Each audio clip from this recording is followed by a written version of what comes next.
Hi, everyone. My name is Kristen Snowden. I'm a licensed therapist in California and life coach.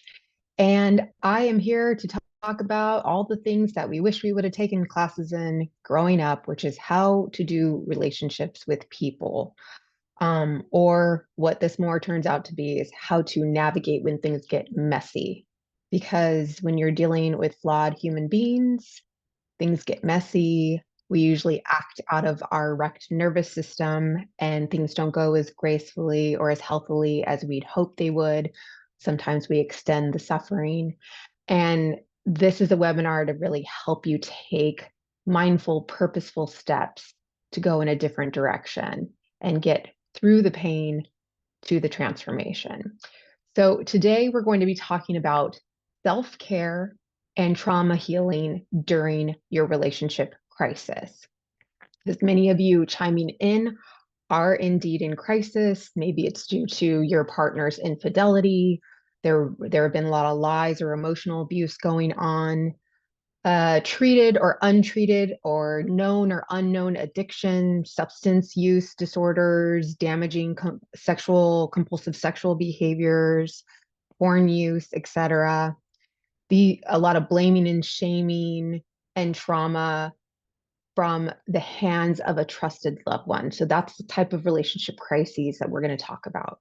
And I know many who chime in, you're lost, you're hurt, you're scared, your brain is in just this exhausted crisis mode, not knowing who to trust, how to move forward. You never got a manual on how to do this stuff. So I am just here to take my 15 years of experience to tell you what tends to be the healthiest paths to take to move through the pain and out of like what I call this purgatory stuck suffering frozen stage and kind of move towards the healing process a little bit better. So first and foremost, I want you to understand the mind, body, and emotional impacts of a relationship crisis, of betrayal trauma. A lot of the acts of infidelity, addiction are done with a high level of chronic lying, manipulation. No, there's nothing wrong in our marriage. If you just didn't nag me, um, what's up with those blocked phone calls? You would see maybe blocked calls or someone kind of hiding their phone, maybe have big gaps of time where you're wondering where they are or why they're acting certain ways. Regarding substance abuse, you could feel like they kind of are out of it, but you don't understand why. Or you find bottles in the garage or hidden somewhere else or in your partner's car. There's just a lot of lying and sneaking around and double life living when someone is acting outside of the relationship. And like I said, that goes for anything, whether it's an affair, sexual compulsive sexual behavior, porn use, or substance use issues. So there's a lot of damage that is done when you trust someone, bring them into your life, say, hey, you're going to be my partner, right? We're going to kind of give each other the benefit of the doubt. When I make big decisions or when I'm stuck, I'm going to talk to you and you're going to help me. And when we have problems like how to parent or what to do with our finances or how to move forward in our careers, we're going to kind of engage each other and consult one another and move forward. But we find out that our partner has this whole other secret life that they've kept from us. That's one big trauma that damages us. But the second big one is that in order to protect that secret life behind the veil, they do a lot of really emotional, physical, damaging behaviors to you, the betrayed partner. Um, there's really basic ones like financial betrayal. So your finances could be in crisis because money was spent. Or better yet, once the infidelity is uncovered or the addiction is uncovered, there's financial stress about needing to hire professional help or possibly sending your partner to treatment or getting help for you and the kids or living separate lifestyles. there's logistical struggles, right? Like I just said, if you decide to separate, logistics of being single or not having your partner's help or having them physically in the home anymore, where will they go? Where will you go? What do we tell the kids? What do we do? What do we tell the community? Trust and judgment are going to be really difficult issues. You are going to struggle because of all the lying and sneaking around. Like, I didn't see this behavior from my own partner. Who else is lying? Who else has secret, life that's going on behind my back? How many other people kind of nod to my face, but then do this secret behavior behind my back? How many other nefarious actors are going around and doing this kind of stuff behind my back? Is the world non-monogamous? Does everybody lie and sneak around? So we really lose our bearings and our footing on who to trust. What is trust? Um, Judgment. There's a lot of judgment in our culture about, oh, if my partner just cheated on me, I would just kick that person to the curb, and have lots of really bold black and white statements without really appreciating all the nuances of, but I actually do love this person. We have children, we have a life, we have a history. Um, maybe your betraying partner wants to repair, and you want to hang around and see if that person can actually change. There's a lot of external and, quite frankly, internal judgment, your own judgment about choices you're making, because there's a lot of expectations that people have. I expect that someone is going to be monogamous, and if they don't respect me, then they're out of my life. So there's that, you struggle a lot with that judgment. The mind, body, emotional impact can also be from just this like, I'm wondering, what is this whole addiction thing? I mean, no one even mentioned this stuff. I didn't even know there was this kind of porn out there, or there was these kind of avenues and websites and apps to go act out. Like, I've never even heard of this. This sounds like a really bad, soap opera. So quickly betrayed partners are trying to educate themselves on what is addiction, how does someone get recovery, get their bearings on what does this look like, how do you seek help. And so these are the impacts that keep our nervous system constantly on edge of just thinking, okay, there's someone out there. It feels like our nervous system receives it as, there's someone out there trying to murder me, and how do I stay safe? What kind of weapons do I need? What kind of fortress do I need to build? How do I need to keep my kids safe? What about money? How do I need to behave and act? What kind of questions do I need to ask the person? What do I need to do to keep myself safe? So really, the biggest consequence is I'm always on edge. I'm not allowed to be me, like Kristen, everyday Kristen. Hey, what's my grocery list? What do I need to do at work? What do the kids need for school? Oh, yeah, there's dentist appointments and doctor's appointments and other social events that I'm supposed to be attending to. All of those basic everyday things just go out the door, because those are for brains that can handle a multitude of things. No, when you're in survival and you're in crisis mode, the world gets much smaller, and you get tunnel vision, and your lizard brain just takes over, and you are in a constant state of hypervigilance. And then when your hypervigilance gets exhausted, you lose your temper, you can rage, you can shut down and like sleep too much or forget too many things. Some people will start abusing substances. Um, some people will isolate, etc. So these are all the mind, body, physical, emotional impacts. Physical impacts can be that you get an STD from your partner.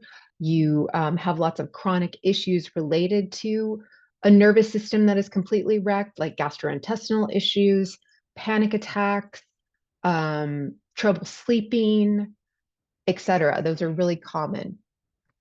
So that is something that I first want you to understand, is this is what's going on here when you're in this relationship crisis, because you're really going to need that information. And I have so many other videos, and so does sexandrelationshiphealing.com, about what is betrayal trauma, steps to take in the immediate crisis, first steps to do to manage the crisis, etc. And you really, really, really, as part of your self-care, have to educate yourself. What just happened?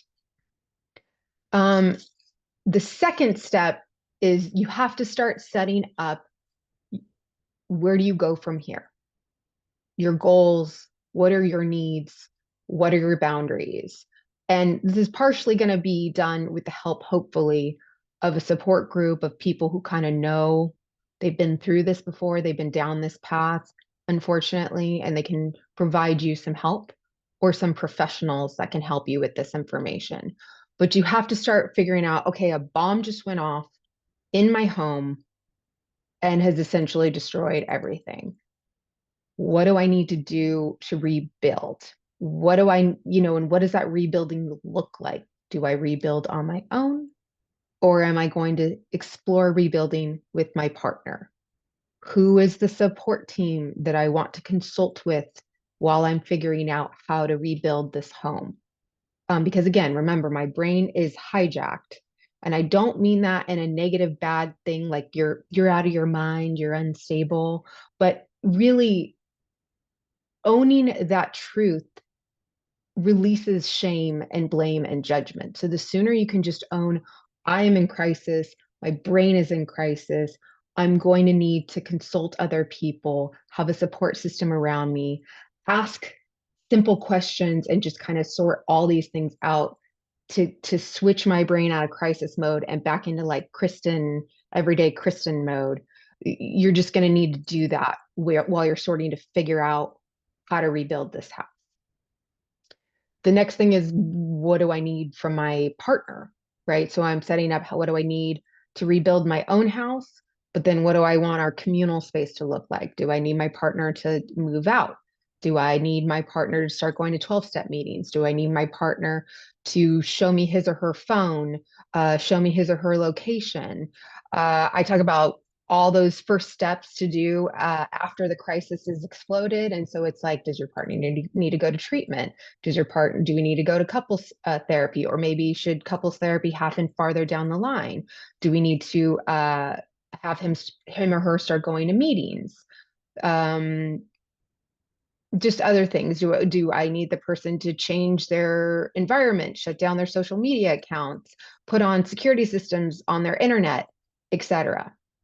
These are all things that professionals and support groups can help you sort through, but it is your job to start figuring out, what do you need.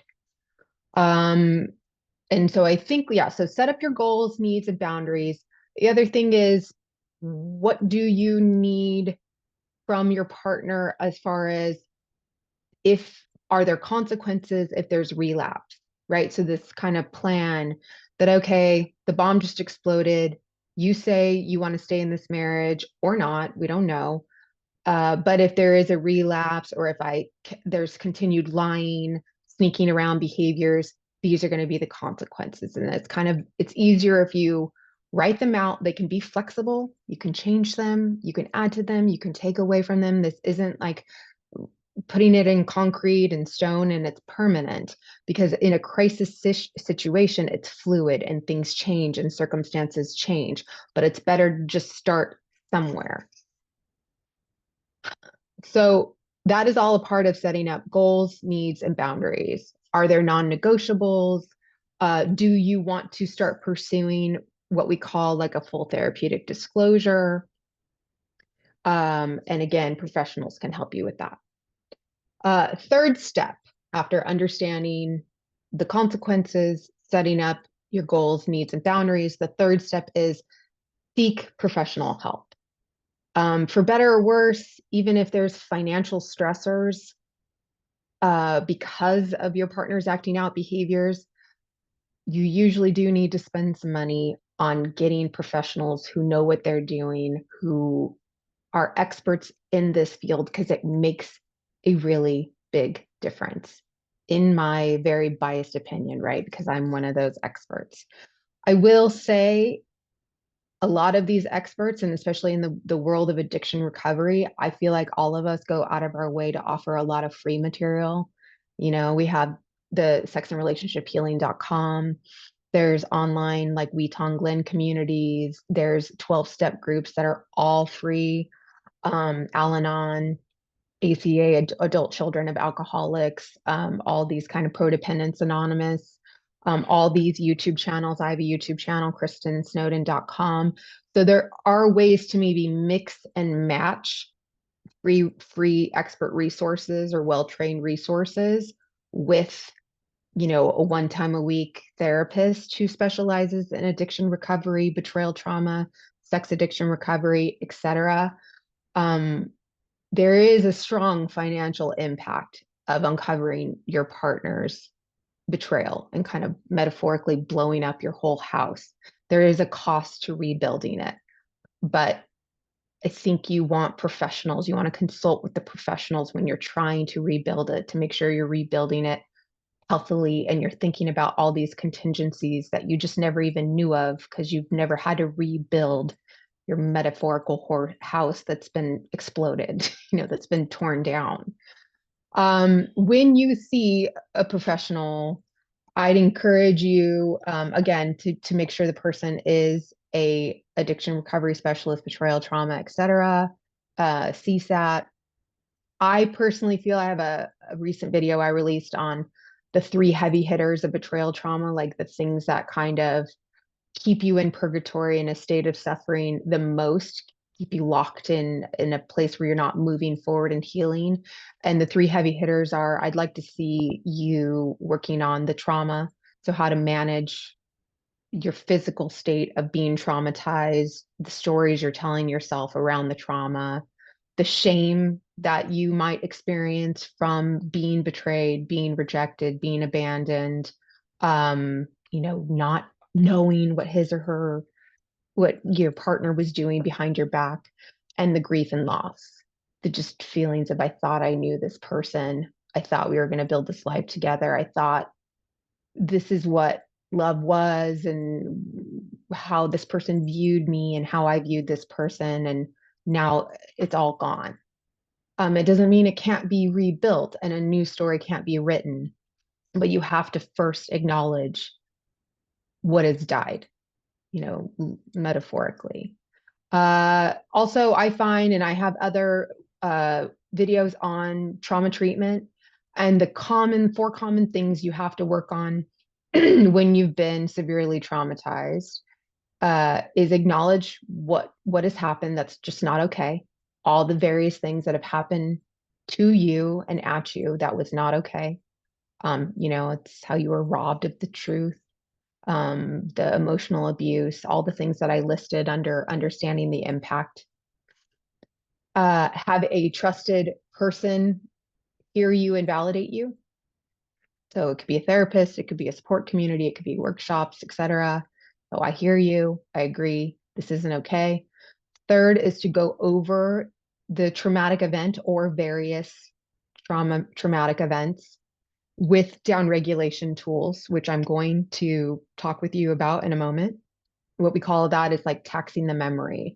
Science shows that if you kind of go over the trauma over and over again and the stories around the trauma, use the downregulation tools such as like deep breathing or tapping, etc., it takes the physiological survival lizard brain charge out of the story so that it can just integrate into just, this is just part of my story. This is just in the long timeline of who I am and what's happened in my life. This just has become integrated with and this is, one of the really sad parts of my life.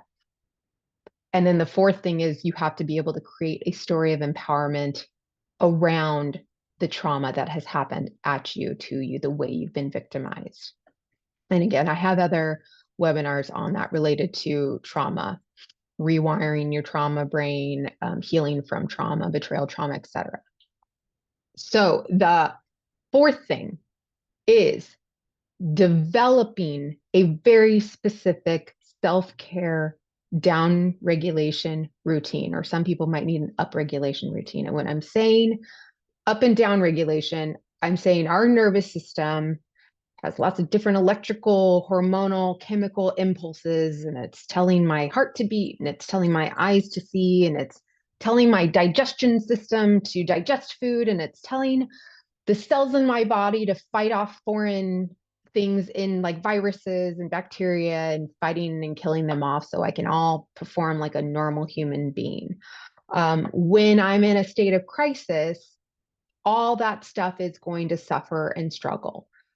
So we need to purposefully integrate down regulation to calm our nervous system. And or sometimes, like I said, if you're a dissociator, a sleeper, ignoring phone calls, a shutdown, long periods in your day where you don't know where you are or where you're going or have memory of what's happened, you might need to integrate some up regulation things to kind of bring you back into connection. I always tell clients what happened to you is not your fault. It's that happened to you. You're not responsible for the ways you were betrayed and lied to and hurt. However, now that this trauma has occurred and you are now in this crisis state, which you did not choose, it has, for better or worse, become your responsibility to get yourself out of it. And so, what I always tell clients is your nervous system and your state of relationship crisis and your physical state is very unique. Um, the example that I use is, or that Scott Brassert would say one time, is if a race car driver was driving just on normal streets and he or she got in a car accident, his nervous system would probably experience it a little bit different than I would, because it just all depends on how my body records trauma, what is traumatic, how blindsided did I feel, how powerless do I feel to fix the situation, everything. So there's no specific path I can give you. Just wake up every morning, breathe 3 times, and then go for a walk, and then read a book, and then journal. So every nervous system is going to have a different formula. So one of your responsibilities when you're developing this self-care down regulation routine is you have to start figuring out what works and what doesn't work. So, experiencing betrayal can cause extreme emotional flooding, make self regulation difficult. It's that roller coaster, up, down, up. One minute you might feel a connective moment with your betraying partner. Next minute you're like inside your head plotting his or her murder. Like, how do I just get him or her off this earth? And you'll feel like this Jekyll and Hyde, and it'll feel really out of control. And I want to give you some tools on how to get back out of survival mode, out of roller coaster mode, and into more like, okay, I can assert some agency. That's one of the biggest goals here is trauma takes your power away. Trauma disconnects you from your body and others. And so the goal of most of these tools is to give you a sense of agency of like, okay, I have perseverating thoughts all day long. I'm just going over these text messages and these arguments that I said to him or her, or I'm going over how I caught him or her on the website and our argument. And so then I can't focus at work. I'm yelling at my kids. And I want you in those moments to say, oh yeah, Kristen told me there was these options I could start using to bring agency back into my life, to bring choice. I had choice taken from me, and now I need to bring my choices back to me. And that's from developing a self-care down regulation routine.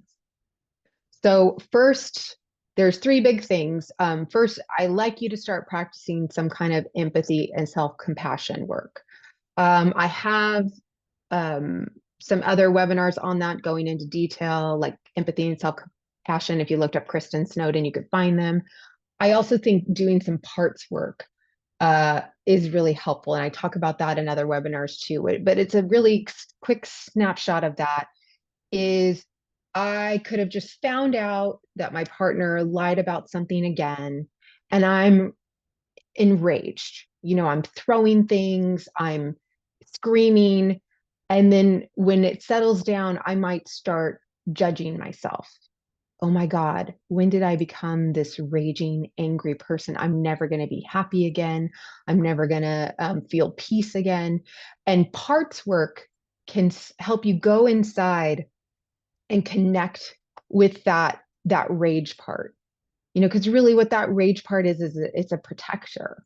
It's trying to defend you. It is appropriately getting angry at what you should be angry about and give it a chance to like share its story. Why is it angry? Why is it upset? And then there's a part that's like maybe feels pathetic, like this whole world has taken over and I have no control in this world. So there's this like sad, scared child in me that feels stuck and feels powerless, and let that part share its story. And then there's a part inside that can kind of love both of them, realize the roles that they're taking, and kind of exploring, all right, how do we move forward from this? There's the scared child, there's the raging person. How do we move into like who I want Kristen to be? So it's really moving out of judgment and more into like empathy and compassion. There's lots of different exercises. I'm like skimming over this, but these that I could do a whole workshop on that type of stuff. Mindfulness, developing some kind of mindfulness practice. Really, what that's just saying is paying attention more.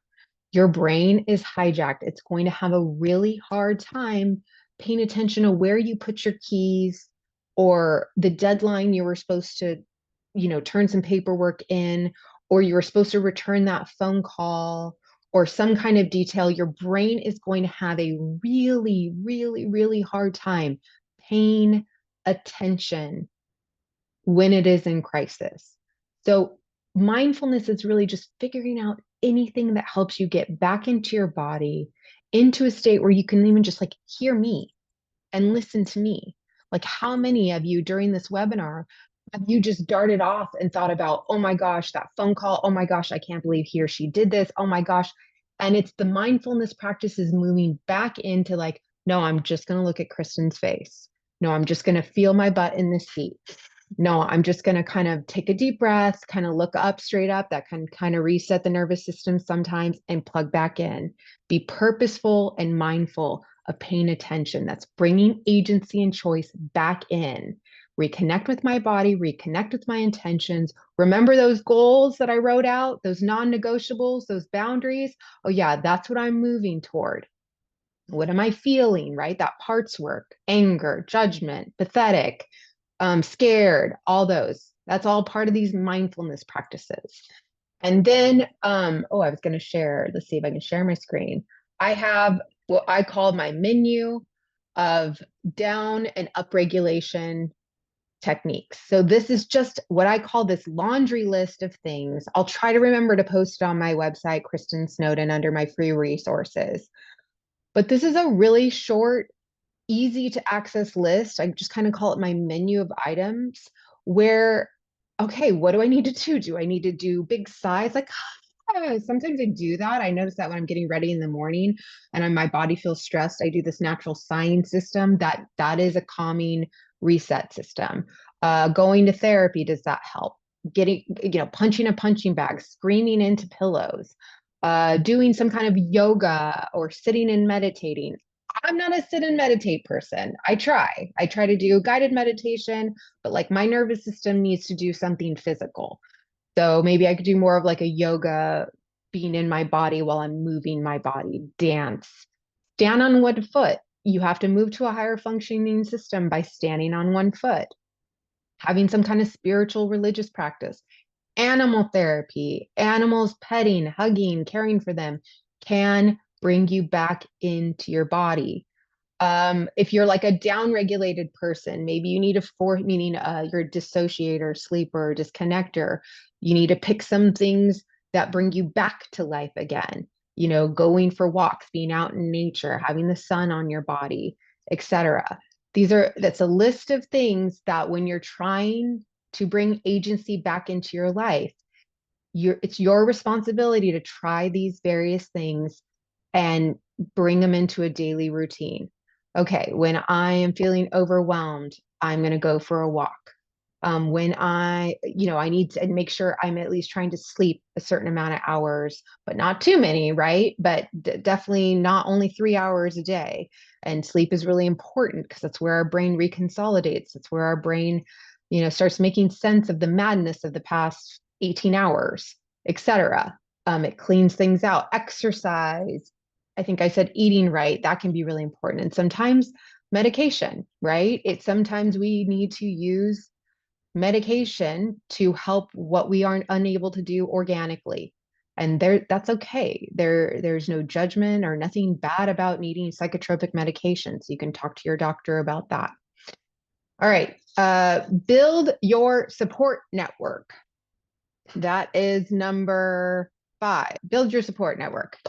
You will need a group of people to consult with. This is where you're similar to your addict partner.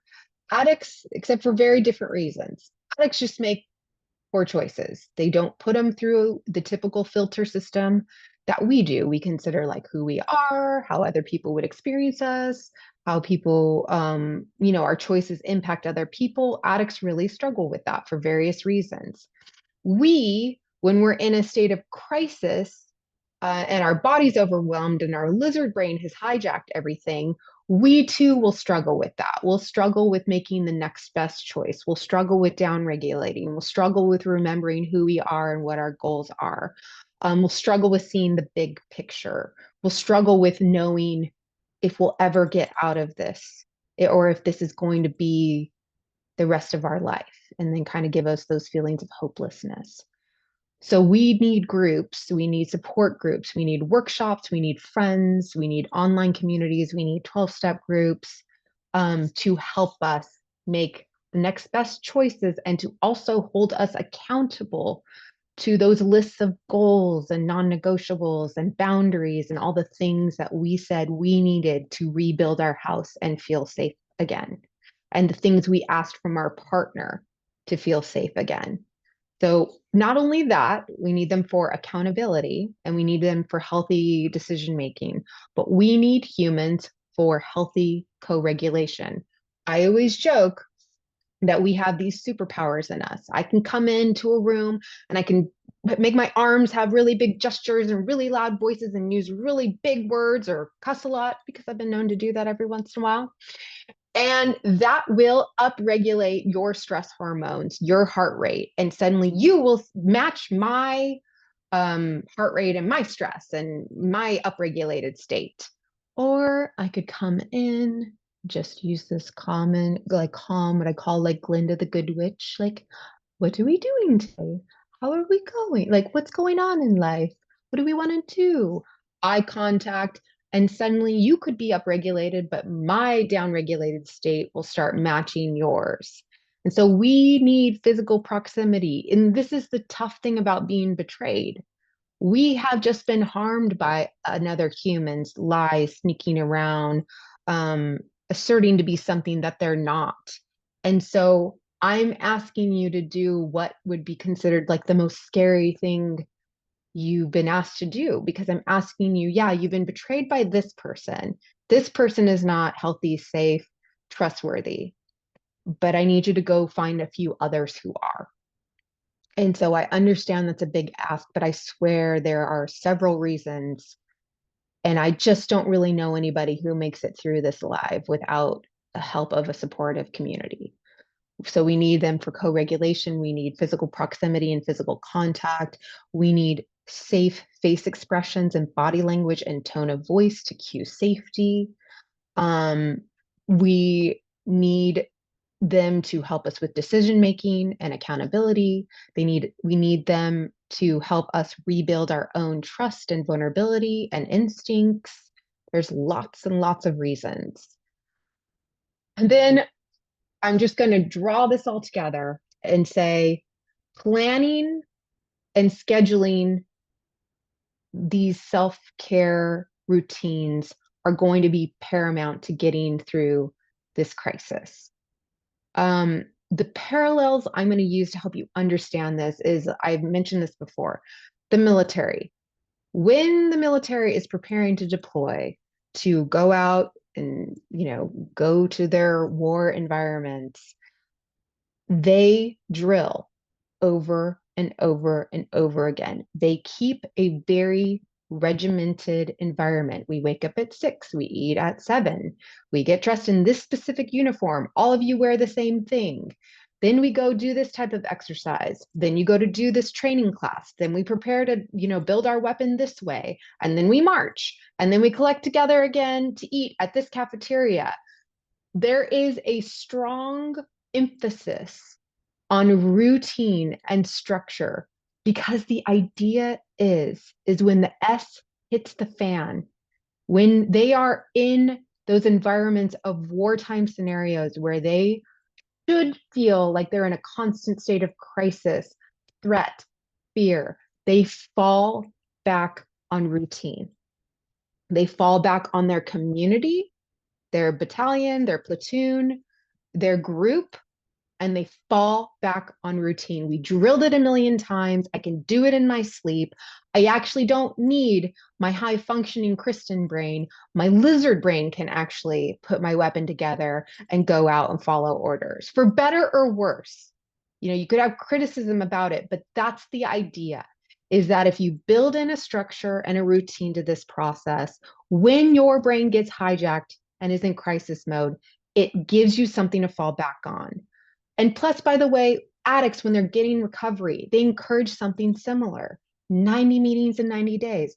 Get phone numbers, call them, call your sponsor every day, read a bit of the big book every day, start exercising every day, pray or meditate every day. The more you work it into your schedule, the more your addict brain will not hijack and take you off to the races again. And for better or worse, it's not your fault you've been thrown into this crisis. But if you want to get through it, you have to start developing a plan. More structure, the better. Create a schedule and a list of what you're going to do. This is my support group. These are the people I can call when I need help. These are the meetings I'm going to go to. This is the therapist and the appointments that I'm going to see. I'm going to do group work, couples work, etc. I'm going to work out this many days a week.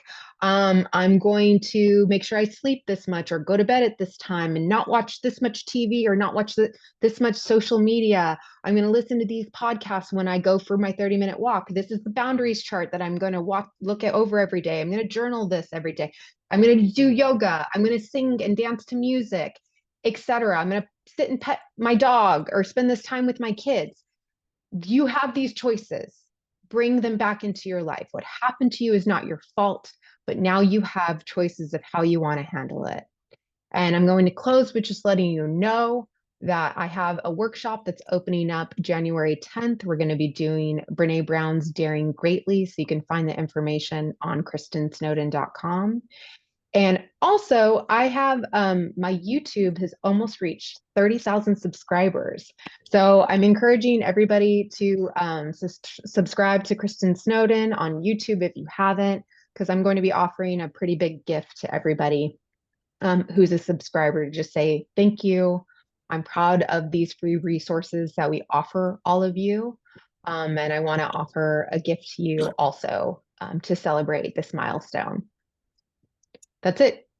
Good stuff. I have to share, you co-authored the Life Anonymous, and you really are the driver behind it. But I share this book regularly, and I think it's helpful for anyone. But for partners, I shared it again with someone the other day because I said, then you'll have a similar life. First of all, it's just good life living, like it's good skills, and then you also have this language that can be shared with someone who is in addiction and working the 12 steps. And I was cracking up when you were talking about the routine, and I was like, yeah. And an addict, I mean, I can't tell you how often I get calls or emails with people, they've just dabbled in all of this stuff. They haven't created the structure to be successful, and so the addict brain is again hijacking and going, yeah, no, I didn't really like that 12-step group. And they're always finding reasons why they don't need to do whatever it is that is successful for those of us who choose to be in recovery. Yeah, so much good stuff. And we would welcome your questions. Type them in the Q&A at the bottom of the screen. But you mentioned connection. Our drop-in groups for addicts, and there's separate ones for betrayed partner. Hugely important. Eddie Caparucci on a webinar shared this from Gabor Mate, and this is like exactly what you're talking about. Trauma is not what happens to you. Trauma is what happens inside of you because of what happened to you. So trauma is not the event that inflicted the wound. So trauma is not sexual abuse or whatever. It's trauma is the wound that you sustained as a result. And so he goes on, but if trauma is the wound, event, or circumstances that happen to you, guess what? It never unhappens. But if trauma is the wound that occurs inside of you that you continue to carry, that trauma can be healed at any time. And I love that because, you said it, this Brings happened, agency it's not back. our fault. Yes, but we can change things. We do have, I find this to be empowering, and we do have an empowered women's retreat in person that will be starting Oh, in January. cool. I know I'm super excited about it That's from a codependent awesome. lens. Yeah. So we That's have good to one know. scheduled Okay. for the eastern side of the country in January, and then we've got one in Texas in March, and you can find them on the Seeking Integrity, website. So yes, but having a little network of people, having your little tribe of people that you can, connect with that can offer support to you and give you real input, not for me it's really important to have people that will tell it to me straight, not just coddle me. I need support, but I also I need people that are willing to go, you may want to think about that differently or go in a different direction. It's just helpful, because I often can have my lens down here going, All the "Wah," time. We have yeah. our So own biased filter, and only consulting others is going to pull us out of that. yes, But yeah, I know it's betrayed partners. I understandably they're so hesitant, but I mean, that's one of my favorite things to do is run workshops for small groups of betrayed partners. And I think the most refreshing thing is like they finally don't feel like they have to filter everything they're saying, right? They can finally yes, be like, yeah, so my husband's 6-year porn addiction, which they hmm, can't say in really any other environment without getting judgment or they know the partner, and so they're afraid that their friend's going to judge the partner forever or not be able to accept them back into their life should they reconcile. yes, People just don't understand addiction. correct. So things like that, it's really important. It's really important for this type of person and what they're going through. Okay, well, thank you so much, Kristen. This was so helpful. This video will be on Kristen Snowden's YouTube channel, but also on our resources. We've got tons of resources. Reach out to Kristen or to Tammy at Seeking Integrity. We are happy to help and give you guidance and support whatever we can. So have a fantastic holiday season. I'm so Yes, thank grateful you. to see you. All right, bye bye, Thanks for everyone. having me.